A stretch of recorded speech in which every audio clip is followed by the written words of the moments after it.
शांताकारं भुजंगशयनं पद्मनाभं सुरेशं विश्वाधारं गगनसदृशं मेघवर्णं शुभांगं लक्ष्मीकान्तं कमलनयनं योगिभिर्ध्यानगम्यं वंदे विष्णु भवभयहरं सर्वलोकैकनाथं। मंगलम भगवान विष्णु मंगलम गरुड़ध्वज मंगलम पुंडरीकाक्ष मंगलाय तनोहरि। ओम नमो भगवते वासुदेवाय। आज का दिन आप सभी के लिए मंगलमय हो। आइए सुनते हैं आषाढ़ मास कथा का 5वां अध्याय। श्री सुखदेव जी कहते हैं, रोहित का पुत्र था हरित। हरित से चंप हुआ, उसी ने चंपापुरी बसाई थी। चंप से सुदेव और उसका पुत्र विजय हुआ। विजय का भरुक, भरुक का वृक और वृक का पुत्र हुआ बाहुक। शत्रुओं ने बाहुक से राज्य छीन लिया। तब वह अपनी पत्नी के साथ वन में चला गया। वन में जाने पर बुढ़ापे के कारण जब बाहुक की मृत्यु हो गई, तब उसकी पत्नी भी उसके साथ सती होने को उद्यत हुई। परंतु महर्षि औरों को यह मालूम था कि इसे गर्भ है, इसलिए उन्होंने उसे सती होने से रोक दिया। जब उसकी सौतों को यह बात मालूम हुई तो उन्होंने उसे भोजन के साथ विष दे दिया। परंतु गर्भ पर उस विष का कोई प्रभाव नहीं पड़ा, बल्कि उस विष को लिए हुए ही एक बालक का जन्म हुआ, जो गर्भ के साथ पैदा होने के कारण सगर कहलाया। सगर बड़े यशस्वी राजा हुए। सगर चक्रवर्ती सम्राट थे। उन्हीं के पुत्रों ने पृथ्वी खोदकर समुद्र बना दिया था। सगर ने अपने गुरुदेव औरों की आज्ञा मानकर तालजंग, यवन, शक, है और बर्बर जाति के लोगों का वध नहीं किया, बल्कि उन्हें विरूप बना दिया। उनमें से कुछ के सिर मुड़वा दिए, कुछ के मुछ दाढ़ी रखवा दिए, कुछ को खुले बालों वाला बना दिया तो कुछ को आधा मुड़वा दिया। कुछ लोगों को सगर ने केवल वस्त्र ओढ़ने की ही आज्ञा दी, पहनने की नहीं, और कुछ को केवल लंगोटी पहनने को ही कहा, ओढ़ने को नहीं।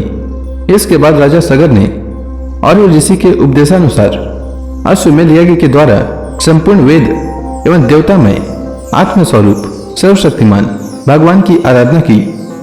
उसके यज्ञ में जो घोड़ा छुड़ा गया था उसे इंद्र ने चुरा लिया।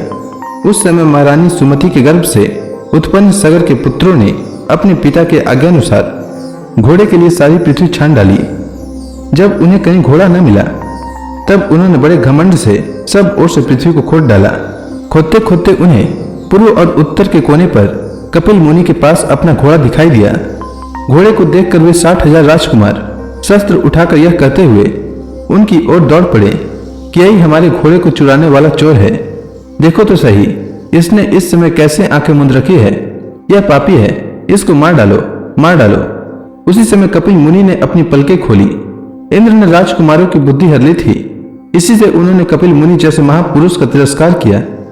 इस तिरस्कार के फलस्वरूप उनके शरीर में ही आग जल उठी, जिससे क्षण भर में ही वे सब के सब जलकर खाक हो गए। परीक्षित, सगर के लड़के कपिल मुनि के क्रोध से जल गए, ऐसा कहना उचित नहीं है।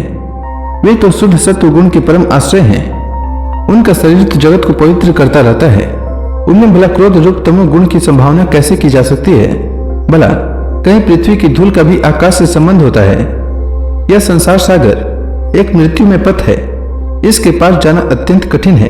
परंतु कपिल मुनि ने इस जगत में सांख्य शास्त्र की एक ऐसी दृढ़ नाव बना दी है, जिससे मुक्ति की इच्छा रखने वाला कोई भी व्यक्ति उस समुद्र के पास जा सकता है। वे केवल परम ज्ञानी ही नहीं, स्वयं परमात्मा है। उनमें भला यह शत्रु है और यह मित्र, इस प्रकार की भेद बुद्धि कैसे हो सकती है?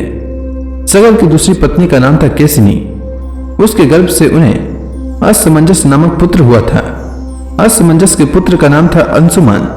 वह अपने दादा सगर की आज्ञाओं के पालन तथा उन्हीं की सेवा में लगा रहता।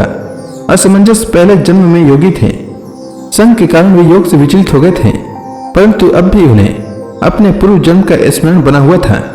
इसलिए वे ऐसे काम किया करते थे जिसमें भाई बंधु उन्हें प्रिय न समझे। वे कभी कभी तो अत्यंत निंदित कर्म कर बैठते और अपने को पागल से दिखलाते, यहाँ तक कि खेलते हुए बच्चों को सरयू में डाल देते। इस प्रकार उन्होंने लोगों को उद्विग्न कर दिया था। अंत में उनकी ऐसी करतूत देखकर पिता ने पुत्र स्नेह को तिलांजलि दे दी और उन्हें त्याग दिया। तदंतर असमंजस ने अपने योग बल से उन सब बालकों को जीवित कर दिया और अपने पिता को दिखवाकर वे वन में चले गए। अयोध्या के नागरिकों ने जब देखा कि हमारे बालक तो फिर लौट आए, तब उन्हें असीम आश्चर्य हुआ और राजा सगर को भी बड़ा पश्चाताप हुआ। इसके बाद राजा सगर की आज्ञा से अंशुमान घोड़े को ढूंढने के लिए निकले। उन्होंने अपने चाचाओं के द्वारा खोदे हुए समुद्र के किनारे किनारे चलकर उनके शरीर के भस्म के पास ही घोड़े को देखा। वहीं भगवान के अवतार कपिल मुनि बैठे हुए थे। उनको देखकर उदार हृदय अंशुमान ने उनके चरणों में प्रणाम किया और हाथ जोड़कर एकाग्र मन से उनकी स्तुति की। अंशुमान ने कहा, भगवान, आप अजन्मा ब्रह्मा जी से भी परे हैं, इसलिए वे आपको प्रत्यक्ष नहीं देख पाते। देखने की बात तो अलग रही, वे समाधि करते करते एवं युक्ति लड़ाते लड़ाते हार गए, किंतु आज तक आपको समझ भी नहीं पाए। हम लोग तो उनके मन, शरीर और बुद्धि से होने वाली सृष्टि के द्वारा बने हुए अज्ञानी जीव हैं, तब भला हम आपको कैसे समझ सकते हैं। संसार के शरीरधारी सत्व गुण, रजोगुण और तमोगुण प्रधान हैं। वे जागृत और स्वप्न अवस्थाओं में केवल गुणमय पदार्थों, विषयों को और सुषुप्ति अवस्था में केवल अज्ञान ही अज्ञान देखते हैं। इसका कारण यह है कि वे आपकी माया से मोहित हो रहे हैं। वे बहिर्मुख होने के कारण बाहर की वस्तुओं को तो देखते हैं, पर अपने ही हृदय में स्थित आपको नहीं देख पाते। आप एक रस ज्ञान घन हैं। सनंदन आदि मुनि जो आत्म स्वरूप के अनुभव से माया के गुणों के द्वारा होने वाले भेदभाव को और उसके कारण अज्ञान को नष्ट कर चुके हैं, आपका निरंतर चिंतन करते रहते हैं। माया के गुणों में भुला हुआ मैं मूढ़ किस प्रकार आपका चिंतन करूं। माया, उसके गुण और गुणों के कारण होने वाले कर्म एवं कर्मों के संस्कार से बना हुआ लिंग शरीर आप में है ही नहीं। न तो आपका नाम है, न तो रूप। आप में न कार्य है और न तो कारण। आप सनातन आत्मा हैं। ज्ञान का उपदेश करने के लिए ही आपने यह शरीर धारण कर रखा है। हम आपको नमस्कार करते हैं। प्रभु, यह संसार आपकी माया की करामात है। इसको सत्य समझकर काम, लोभ, ईर्ष्या और मोह से लोगों का चित्त शरीर तथा घर आदि में भटकने लगता है। लोग इसी के चक्कर में फंस जाते हैं। समस्त प्राणियों के आत्मा प्रभु, आज आपके दर्शन से मेरे मोह की वह दृढ़ फांसी कर गई जो कामना, कर्म और इंद्रियों को जीवन दान देती है। श्री सुखदेव जी कहते हैं, परीक्षित, जब अंशुमान ने भगवान कपिल मुनि के प्रभाव का इस प्रकार गान किया, तब उन्होंने मन ही मन अंशुमान पर बड़ा अनुग्रह किया और कहा। श्री भगवान ने कहा, बेटा, यह घोड़ा तुम्हारे पितामह का यज्ञ पशु है, इसे तुम ले जाओ। तुम्हारे जले हुए चाचाओं का उद्धार केवल गंगा जल से होगा और कोई उपाय नहीं है। अंशुमान ने बड़ी नम्रता से उन्हें प्रसन्न करके उनकी परिक्रमा की और वे घोड़े को ले आए। सगर ने उस यज्ञ पशु के द्वारा यज्ञ की शेष क्रिया समाप्त की।